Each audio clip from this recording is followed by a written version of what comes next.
Hello friends, Shinu দি অ্যাকোয়ারিস চ্যানেলে আপনাদের স্বাগত জানাই। আজকে আমি আপনাদের সাথে আলোচনা করব নতুন ট্যাঙ্ক আর পুরনো ট্যাঙ্ক সম্বন্ধে। আমার এই ট্যাঙ্কটা আমি একদমই নতুন বানিয়েছি। এই ট্যাঙ্কটার ডিটেলস আমি আমার আগের ভিডিওতে আপনাদের দিয়েছি। এটা আমার একদমই নতুন ট্যাঙ্ক। আর এই ট্যাঙ্কটা যেটা এখন আমি আপনাদের দেখাচ্ছি সেটা হচ্ছে আমার প্রায় 2 বছরের পুরনো ট্যাঙ্ক। নতুন ট্যাঙ্ক আর পুরনো ট্যাঙ্কের মধ্যে অনেক ধরনের পার্থক্য দেখতে পাওয়া যায়। যেমন ধরুন, নতুন ট্যাঙ্ক যতদিন পর্যন্ত আপনার এস্টাবলিশ না হচ্ছে ততদিন পর্যন্ত আপনাকে নিয়মিত জল পাল্টে যেতে হবে কিছু পরিমাণ করে প্রতি সপ্তাহে। আবার আপনার ট্যাঙ্কটা যখন স্টেবল হয়ে যাবে তখন কিন্তু আর আপনাকে প্রতি সপ্তাহে 20% থেকে 30% জল চেঞ্জ করার কোনো প্রয়োজনই লাগবে না, যদি না আপনার ট্যাঙ্কের বায়োলোড বেশি হয়। এই ব্যাপারে অনেক হবিস্টের সাথেই কিন্তু আমার কথার মিল নাও হতে পারে। আপনাকে অনেক হবিস্টই হয়তো এর আগে বলেছে যে জল পরিবর্তন সপ্তাহে সপ্তাহে করে যেতে হবে। জল পরিবর্তন যদি আপনি সপ্তাহে সপ্তাহে না করেন তাহলে জলে আপনার অ্যামোনিয়া, নাইট্রেট এর লেভেল বেড়ে যাবে, তাহলে আপনার মাছ কিন্তু খুব তাড়াতাড়ি মরে যাবে। কিন্তু আমি মনে করি এই জিনিসটা একদম ঠিক নয়।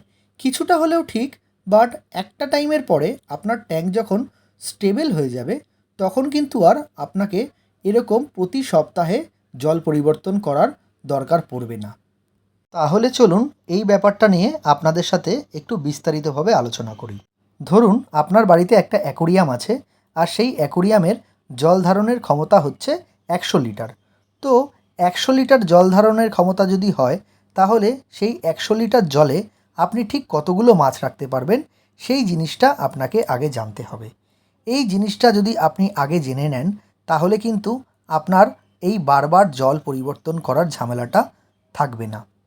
আমি ঝামেলা কথাটা এই কারণে উল্লেখ করলাম, কারণ দেখুন 100 লিটারের একটা ট্যাঙ্কের থেকে যদি আপনাকে প্রতি সপ্তাহে 20% জল চেঞ্জ করতে হয়, তার মানে প্রতি সপ্তাহে 20 লিটার মতো জল চেঞ্জ করতে হবে।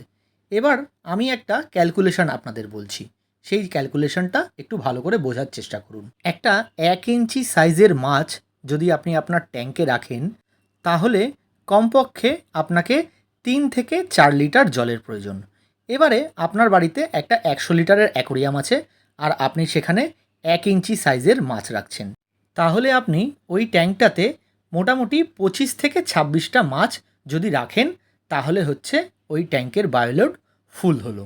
এবারে আপনি দেখুন, আপনার ট্যাঙ্কের বায়োলোড ফুল যদি না করে 25টার বদলে আপনি যদি 20টা বা 18টা বা 16টা মাছ রাখেন, তাহলে কিন্তু আপনার ট্যাঙ্কের বায়োলোড অনেক কম হলো। এবারে যখনই আপনার ট্যাঙ্কের বায়োলোড কম হবে, তখনই আপনার ওয়াটার চেঞ্জ করার যেই প্রসিডিওরটা আছে সেটা আস্তে আস্তে দীর্ঘ হবে। মানে ব্যাপারটা এরকম দাঁড়াচ্ছে, আপনি যদি আপনার অ্যাকোরিয়ামে 25টা মাছের বদলে 16টা কিংবা 18টা মাছ রাখেন, তাহলে যেখানে 25টা মাছ রাখলে আপনাকে সপ্তাহে একদিন 20 থেকে 30% জল পরিবর্তন করতে হতো, সেই জায়গায় আপনাকে 15 দিন থেকে 20 দিন অন্তর অন্তর অ্যাকোরিয়ামের জল পাল্টাতে হবে। আপনি যখন নতুন কোনো অ্যাকোরিয়াম বানাবেন তখন আপনাকে এই নিয়মেই জল পরিবর্তন করতে হবে। এবার আসি আমার এই ম্যাচিওরড ট্যাঙ্কটার সম্বন্ধে আপনাদের বলতে। আমার এই ট্যাঙ্কটাতে 100 লিটারের জল ধরে। আমি এটায় মাত্র 16 পিস মাছ রেখেছি। যেহেতু আমার এই ট্যাঙ্কটা অনেক দিনের পুরনো, আমার জলের স্টেবিলিটি অনেকটাই বেশি, তাই আমাকে কিন্তু এই ট্যাঙ্কে প্রতি সপ্তাহে জল পাল্টানোর দরকার পড়ে না। শুধুমাত্র ওয়াটার টপ আপ করেই আমার কিন্তু এই অ্যাকোরিয়ামটা সুন্দরভাবে চলছে। মাছেদেরও কোনো রকম সমস্যা এখনো পর্যন্ত হয়নি। অনেকেই হয়তো আমার এই কথাটাকে বিশ্বাস করবেন না, তাও আমি বলছি। আমি লাস্ট ইয়ার শীতকালে ডিসেম্বর, জানুয়ারি, ফেব্রুয়ারি এই 3 মাস আমি জল পরিবর্তন করিনি। কি করে তাহলে আমার একটাও মাছ মরে গেল না? তার কিছু নির্দিষ্ট কারণ আছে। আপনারাও যদি সেই মতন করতে পারেন তাহলেও আপনাদের কিন্তু কোনো রকম সমস্যা হবে না। সর্বপ্রথম আপনাদের যেই জিনিসটা করতে হবে সেটা হচ্ছে, আপনার ট্যাঙ্কের যদি জল ধারণের ক্ষমতা 100 লিটার হয়, তাহলে 100 × 10 1000 লিটার প্রতি ঘন্টায় জল পরিষ্কার করতে পারে এমন ফিল্টার ব্যবহার করতে হবে। আমি এই জন্য আমার ট্যাঙ্কে 2টা ফিল্টার ব্যবহার করেছি। দুটো ফিল্টার ব্যবহার করার দরুন আমার জল সব সময় পরিষ্কার থাকে, আমার জল কখনোই ঘোলা হয়ে যায় না। আর যেহেতু এটা আমার একটা পুরনো ট্যাঙ্ক, তাই এর মধ্যে প্রচুর পরিমাণ বেনিফিশিয়াল ব্যাকটেরিয়া বসবাস করে, যার ফলে আমার ট্যাঙ্কে যেই অ্যামোনিয়া প্রডিউস হয় সেই অ্যামোনিয়াটা থেকে নাইট্রাইট, আর নাইট্রাইট থেকে নাইট্রেট তৈরি হওয়ার যেই নাইট্রোজেন সাইকেলটা আছে, যেটা আমি আমার আগের ভিডিওগুলোতে আপনাদের সাথে আলোচনা করেছি, সেই জিনিসটা খুব সুন্দর মতন হয়। তার ফলে আমার অ্যাকোরিয়ামে কোনো মাছই মারা যায় না। আপনাদের একটা জিনিস মাথায় রাখতে হবে, আপনার ট্যাঙ্কে যত পরিমাণ অ্যামোনিয়া প্রডিউস হবে তার থেকে বেশি পরিমাণ যদি বেনিফিশিয়াল ব্যাকটেরিয়া আপনার ট্যাঙ্কে থেকে থাকে, তাহলে কিন্তু কখনোই আপনার মাছ সহজে মরে যাবে না।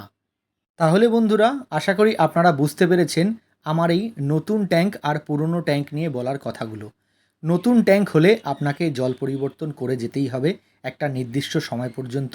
তারপরে একবার যখন আপনার ট্যাঙ্কটা ম্যাচিওর্ড হয়ে যাবে, তারপর থেকে আপনাকে আর প্রতি সপ্তাহে জল পরিবর্তন করার ঝামেলাটা পোহাতে হবে না, যদি না আপনার ট্যাঙ্কের বায়োলোড বেশি থাকে। আপনার ট্যাঙ্কের বায়োলোড যদি বেশি থাকে তাহলে কিন্তু কখনোই এই জিনিসটা করার চেষ্টা করবেন না, আপনার মাছ কিন্তু মারা যেতে পারে।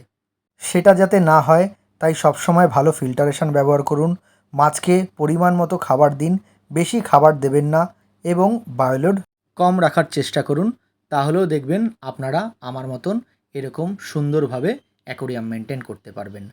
আজকের ভিডিওটা আমি এখানেই শেষ করলাম। আমার ভিডিওগুলো আপনাদের কেমন লাগছে আমাকে কমেন্ট করে অবশ্যই জানাবেন। কোনো রকম কোশ্চেন থাকলে অবশ্যই করবেন, আমি আপনাদের সমস্ত কোশ্চেনের অ্যান্সার দিয়ে সাহায্য করব। আর যদি আপনাদের কিছু বিষয়ে কিছু জানার থাকে তাহলে সেটাও আমাকে আপনি জানাতে পারেন, আমি অবশ্যই সেই বিষয়ে আমি ভিডিও বানিয়ে আপনাদের কাছে নিয়ে আসব। আজকের ভিডিওটা আমি এখানেই শেষ করলাম।